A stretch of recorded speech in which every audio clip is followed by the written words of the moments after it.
She's sitting right across from you. Phone in her hand. Eyes somewhere else entirely. And you can feel it, man. That slow drift. The kind that doesn't announce itself. It just moves in. Like fog. You notice she stopped asking how your day went. You notice she laughs differently now. Not with you. Just near you. The distance isn't loud. It's just there. And your brain immediately runs. Why does this keep happening? Is this just what long-term relationships feel like? Did I do something wrong? Do I still matter to her? Here's the part that will reframe everything you thought you knew. The problem isn't that she lost interest. The problem is she lost something underneath the interest. Something most men never even know to look for. Not attraction. Not effort. Not another date night. It's presence. It's emotional safety. It's the feeling of being seen. And once you understand what's actually slipping, you can rebuild it. On purpose. By the end of this video, you'll know exactly how to stay on her mind, not through chasing, not through performing, but through becoming the man her nervous system craves. Let's get into it. Mindset reframe. Most men believe the answer is simple. Be more exciting. Be more confident. Plan more. Text more. Do more.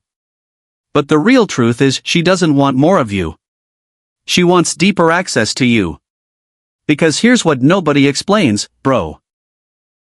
Her nervous system is reading you before her mind can catch up. Long before she decides whether to open up, trust you, or turn toward you, her body is already answering the question, is this man safe? And most men never think about that. They think in actions. In effort. In doing. But relationships operate in feeling first. Reasoning second. Always. Here's what changes everything. The men who stay on her mind aren't doing more. They're becoming more. They're becoming emotionally available. Becoming present. Becoming the kind of man whose silence is warm instead of cold. Whose attention feels chosen instead of borrowed. This isn't a personality transplant. This isn't a trick. This is what it looks like when someone has learned to love without performing it. That reframe is the foundation for everything coming next. Every single point builds on this idea: she doesn't need a better man. She needs more access to the one you're already becoming. Point 1: the disappearing act. Most couples lose the feeling of connection not because love died. Connection did. And here's the part most men never see: she's not upset that you're not doing enough. She's lonely inside a relationship that has you physically in it. Because here's what changes everything: her longing isn't about what you say. It's about what your attention says when you're saying nothing. The pattern. You sit on the couch together. Phone in your hand. Eyes on a screen. Body in the room, mind somewhere else. And you think you're resting. But what she feels, quietly, beneath the surface, is being chosen last. Again. Like your phone, your work, your game, they all sit ahead of her in line. You don't notice. She doesn't say it. But something small in her starts to withdraw. The deeper layer. Here's what nobody explains. Presence isn't a luxury in a relationship. It's the actual currency of intimacy. When your attention drifts, her nervous system registers it as a micro-rejection. 100 of those small drifts stack together and she stops reaching. Not because she stopped caring. Because caring started to hurt. The contrast. Here it is in real language. Disconnected version: she walks in. You say hey without looking up. 30 seconds later, she's on her phone too. Both of you present. Neither of you there. Connecting version: she walks in. You look up. You say her name like it's a small thing. But the way you say it lands in her chest. She sits down closer than she has in weeks. The closing line. And when you do that, when your attention becomes something she can actually feel, the walls between you start to come down without either of you saying a word. Point 2. The mystery she craves. Most men think transparency is intimacy. So they overshare. They explain. They narrate every move, every mood, every thought. Most couples mistake availability for predictability. And predictability, bro, is death to desire. The pattern. She asks what you're thinking about. And you say everything. Every layer. Every reason. She thinks she's closer now. But what moves through her quietly is something else. He gave me all of it at once. There's nothing left to wonder about. The deeper layer. Female desire thrives on curiosity the same way a fire thrives on oxygen.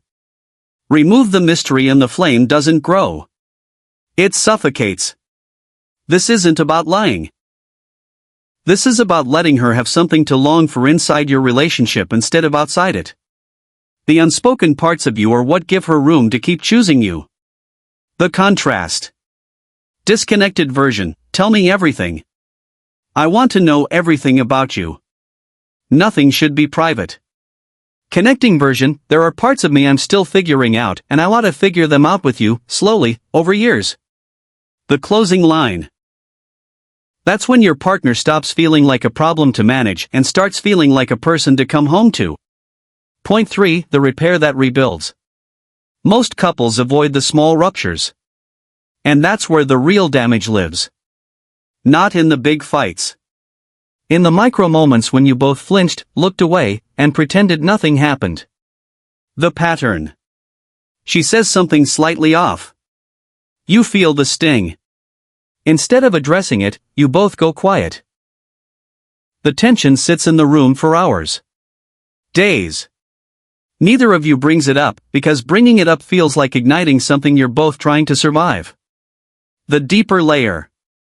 Here's what changes everything. Repair is the actual muscle of lasting love. A couple that knows how to fix small things can survive almost anything. A couple that only knows how to perform perfection slowly starves. The nervous system doesn't need you to be right. It needs you to be safe. And repair. Even a clumsy one is safety in action. The contrast. Disconnected version. Let's just forget it happened. I don't want to talk about it. Connecting version. Hey, that thing earlier. I felt something. Can we just clear the air for 2 minutes? The closing line. That's the shift that turns a relationship from one that feels like survival into one that feels like refuge. Point 4. The body that speaks. Most couples treat emotional connection like a conversation. But the real conversation, bro, the one her nervous system actually hears, happens in tone, in eye contact, in the way your chest turns toward hers before you say a word. The pattern. You say I love you exactly the way you say pass the salt. Same inflection. Same posture. Same flat energy. And you wonder why the words feel thinner than they used to. Her inner voice quietly notes, he said it, but something underneath it was empty.